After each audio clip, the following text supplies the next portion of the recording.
ఆయన సన్నిధికి పరిగెత్తుటయే దీనత్వం, ఆయన పాదాలను ఆశ్రయించుటయే దీనత్వం, ఆయనకు మొర్రపెట్టుటయే దీనత్వం. ఆఖరికి నీ అంతటా నువ్వు డీల్ చేసుకునే శక్తి నీకున్నా, నా ప్రభువా నా వల్ల కాదయ్యా, నీ సహాయం లేకపోతే నువ్వు నా పక్షాన ఉండయ్యా, నా తోడు రాయ్యా అని అడిగేది దీనత్వం. దీనికి నువ్వు అవసరం లే ప్రభా, నాకు బలం ఉందిలే ప్రభా, నేను డీల్ చేస్తా అనొద్దు. ప్రతిదానికి ఆయన ముందు దీన మనస్సు కలిగి నడుచు. అయిపోయింది. రాత్రి నేను చెప్పినటువంటి దానికి కొనసాగింపు ఇది. అసలు దీన మనస్సు కలిగి ప్రవర్తించడం అంటే ఎట్లు అన్నదానికి సమాధానం ఇదే. రాత్రి చెప్పాను అనుకో, శుభ్రంగా నిద్రపోయేవాళ్ళు, అందుకని భయం వేసి ఆపా. దేవునికి స్తోత్రం. చెప్పాక ఇంతవరకు మీ సరుకు అయిపోయింది, ఇంక సర్దుకోండి అని. తెలుసు మీ కెపాసిటీ ఎంతో తెలుసు నాకు, అందుకే మళ్ళీ వేస్ట్ అయిపోయిద్దని రాత్రి చెప్పాల. ఇప్పుడు చెప్పా, రాత్రిది ఇప్పటిది కలిపానండి, ధన్యులు. ఈరోజు దేవుడు మీతో మాట్లాడాలనుకున్న విషయం ఏంటో ఒక్క వచనం నేను చూపించి, నిజంగా నమ్మండి, కట్టా కొట్టా తెచ్చా అని మూడే ముక్కల్లో చెప్పి ముగించకపోతే అప్పుడు అడగండి. ఎందుకంటే రేపు కూడా కోటం ఉంది, అందుకని. మళ్ళీ ఈరోజే మిమ్మల్ని ఎక్కువ కష్టపెట్టాను అనుకో, మరి షాకిరి అలిసిపోయి మీరు మొన్న పోయా నిన్న పోయా ఇంకా రేపు అనలే అంటారు. మీరు మామూలు వాళ్ళు కాదు, అందుకని రేపు అసలుకే మనకి పండగ. కొన్ని సంవత్సరాలు యాతన పడ్డాం సరైన మందిరం లేక. మనల్ని దేవుడు ప్రేమించి చక్కని మందిరాన్ని, సువిశాలమైన మందిరాన్ని మనకు ఆయన కృపతో అనుగ్రహించినటువంటి శుభవేళ. ఆ సంతోషాన్ని మనం జరుపుకోవాలి. మర్యాదగా వస్తారా రారా రేపు? ఎంతమంది మర్యాదగా రండి. నీకేం నువ్వు రమ్మంటావు, మాకు పనులు లేవాయింది, సోమవారం నుంచి పనులకు పోవాలో మేము. ఏమయ్యా, ఒక్క సోమవారం అయ్యా, ఒక్కరోజు రా, కూటానికి రా, కాసేపు గడుపు. ఎక్కువ మైండ్ తినలే, కాసేపు గడుపు. తర్వాత ఏదో వండుతారు, తిను, ప్రశాంతంగా వెళ్ళు. ఇక మంగళవారం, బుధవారం, గురువారం ఇక పో. క్రిస్మస్ దాకా చెయ్యి. దేవునికి స్తోత్రం. ఇంత క్రిస్మస్ ఏ వారం వచ్చింది? బుధవారమా? బుధవారం పోనీలే. కొంతమంది సోమవారం అన్నట్టుంటేను. అందుకని మిమ్మల్ని ఎక్కువ కష్టపెట్టను. మనం భక్తి సాధనలో ఉన్నామండి, బాగా వినండి. దేవుణ్ణి తిరస్కరించిన వాడు భ్రష్టుడవుతాడేమో కానీ, దేవునికి భక్తి చేసేవాడు, దేవుని యందు భయభక్తులు కలిగి దేవుడా దేవుడా దేవుడా అని దేవుడి ధ్యాసలో ఉండేవాడు నాశనం కాడండి. నాశనం కాడు, బాగుపడతాడు. తను బాగుపడతాడు, తన కుటుంబం బాగుపడిద్ది, తన బిడ్డలు దీవించబడతారు, భక్తుల గుడారము వర్ధిల్లిద్ది, భక్తిహీనుల గుడారము నిర్మూలమైద్ది. మనం దేవభక్తులం, దేవుని భక్తి సాధన చేస్తున్నాం. దేవభక్తి సాధనలో మనం ఉన్నాం. ఈ దేవభక్తి సాధనలో మనల్ని దీనులుగా చేయటం అనేది దేవుడు ఒక బాధ్యతగా తీసుకుంటాడు. పౌలు తిమోతికి లెటర్ రాస్తూ,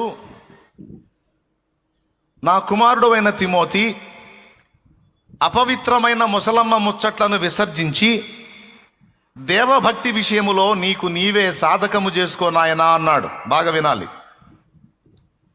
అపవిత్రములైన ముసలమ్మ ముచ్చట్లను విసర్జించి పనికిమాలిన మాటలు ఆపేసి దేవభక్తి సాధన విషయములో నీకు నువ్వే సాధకం చేసుకోయ్యా అన్నాడు. శరీర సంబంధమైన సాధకము కొంచెము మట్టుకు ప్రయోజనకరమగును గాని, శరీర సంబంధమైన సాధకము కొంచెము మట్టుకే ప్రయోజనకరమగును గాని, 1 తిమోతి 4:8. దైవభక్తి. ఏమయ్యా వింటున్నారా? భక్తికి వచ్చావు ఈరోజు నువ్వు దేవుని సన్నిధికి. దైవభక్తి అనేది ఇప్పటి జీవం విషయంలోనూ, అంటే భూమి మీద ఈ జీవితానికి సంబంధించి, రాబోయే జీవం విషయంలోనూ, అంటే భవిష్యత్తులో నిత్య జీవం విషయంలోనూ అది వాగ్దానముతో కూడినదైనందున అది అన్ని విషయములలో ప్రయోజనకరమవును అన్నాడు. దేవభక్తి సాధన చేసేవాడికి ఆ భక్తి సాధన అనేది భూమి మీద ఉన్న ఈ జీవితానికి ఉపయోగపడిద్దంట, ప్రయోజనకరం అంట. రేపు నిత్య జీవానికి మనం చేరిన తర్వాత అక్కడ జీవితానికి కూడా ఈ భక్తి సాధన అనేది ప్రయోజనకరం అంట. కానీ లోకం భక్తి పరులను చూసి ఎగతాళి చేసిద్ది. ఈడొకడో కదిలితే హల్లెలూయా స్తోత్రం, కదిలితే హల్లెలూయా స్తోత్రం, యేసు ప్రభు ఏందిరా అదే పిచ్చి అయిపోయింది నీకు. ఏమ్మాయి భక్తి ఉండాలమ్మాయి, మరి భక్తి ఉండాలి కానీ సైకోల్లా మారకూడదు, మరి సాడిస్టుల్లా మారకూడదు, మరి పిచ్చోళ్ళలా మారకూడదు. ఏందమ్మా మీ భక్తే పొద్దు గూకులో? ఏంది మీ భక్తి? స్తోత్రం చెప్పు, చెప్పు, గట్టిగా చెప్పు. అయిపోయారు. లెగిస్తే చర్చి అంటారు, లెగిస్తే చర్చి అంటారు, కదిలితే యేసు ప్రభు అంటారు, హల్లెలూయా హల్లెలూయా స్తోత్రం స్తోత్రం, పొద్దుగూకులు ఇదే సోదా. ఏంది? మేము కూడా భక్తి చేస్తాం సంవత్సరానికి ఒకసారి. దేవుడు అంటే ఎప్పుడన్నా ఒకసారి దేవుడు అంటే మనం ఇప్పుడు నేను చెప్పే అర్థం చేసుకో. దేవుడు నిష్కించకూడదు మనం అసలు. అబ్బో ఒక్కొక్కడు మాటలు ఎట్టుంటాయి. దేవుడు నిష్కించకూడదు మనం, దేవుడిని వదిలేయాలి ప్రశాంతంగా. భక్తుల్ని వెటకారం చేస్తారు.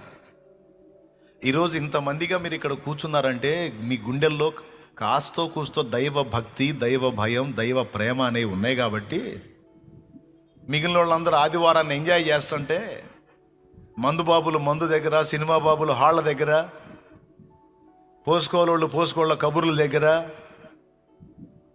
టూర్లతో రకరకాలుగా ఎంజాయ్ చేస్తుంటే అవన్నీ వదిలిపెట్టి ఆ చెత్త నాకొద్దు, నాకు దేవుడు కావాలని దేవుని పాదాల చెంతకు వచ్చి కూర్చున్నావు చూడు, నీ గుండెల్లో దైవ భక్తి ఉంది.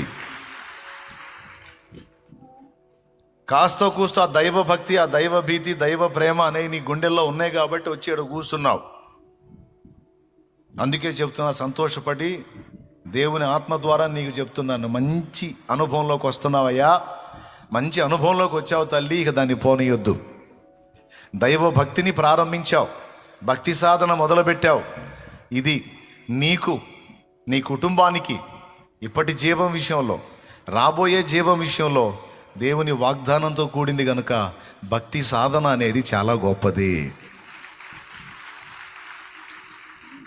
ఈ భక్తి సాధన నువ్వు ఎల్లప్పుడూ కొనసాగించాలి. దీనికి వినండి బాగా, ఈ భక్తి సాధనకి కొన్నిసార్లు ప్రోత్సాహకాలు ఉంటాయి, కొన్నిసార్లు ఎవరూ ప్రోత్సహించరు. కొన్నిసార్లు ఈ భక్తికి మనల్ని ప్రేరేపించి ప్రోత్సహించే వాళ్ళు దొరుకుతారు, కొన్నిసార్లు ఎవ్వరూ ఉండరు. ఇంకా చెప్పాలంటే మనల్ని వెనక్కి లాగే వాళ్ళు ఉంటారు, భక్తిలో నుంచి మనల్ని కిందికి పడద్రోసే వాళ్ళు తయారవుతారు. కొన్నిసార్లు ఏమో మనల్ని ఎంకరేజ్ చేసేవాళ్ళు ఉంటే, కొన్నిసార్లు మనల్ని డిస్కరేజ్ చేసేవాళ్ళు ఉంటారు. అయితే ఇక్కడ ఏమంటున్నాడంటే, ప్రోత్సాహకులు ఉన్నా లేకపోయినా, అమ్మాయి వినమ్మా, ఇప్పుడు నేనున్నా ఇక్కడ, ఆమెనంట, ఇక నీ దారిని ఇది, నా దారిని అది. నేనేం సర్వాంతర్యామిని కాదు, పొద్దస్తమానం నీ పక్క నుండి నిరంతరం నిన్ను కాయటానికి. నువ్వు పొద్దున్న నిద్ర లేవగానే ప్రార్థన చేసుకున్నావా? మాయ ప్రార్థన చేసావా? చెయ్యి. పనికి మాలిందని ప్రార్థన చేయకుండా తిరుగుతున్నా, చెయ్యి. ఒకళ్ళే ముందు అని నేను ఉంటే నీ పక్కన అందును, కానీ ఉంటానికి కుదరదే. నువ్వు పొద్దున్నే లేచావనుకో తమ్ముడా, బాయ్ ఏకాంతానికి వెళ్ళావా? ఏది వెళ్ళకుండా నేను బజార్లో తిరుగుతున్నాను పా, ప్రార్థన చేసుకుంది కనుప అని నేను అనటానికి నీ పక్కన ఉండే ఛాన్స్ ఉంటే అందును, కానీ అలా ఉండే అవకాశం ఉందా? లేదు. ఆదివారం నువ్వు కూటానికి వచ్చినప్పుడు, శుక్రవారం నువ్వు కూటానికి వచ్చినప్పుడు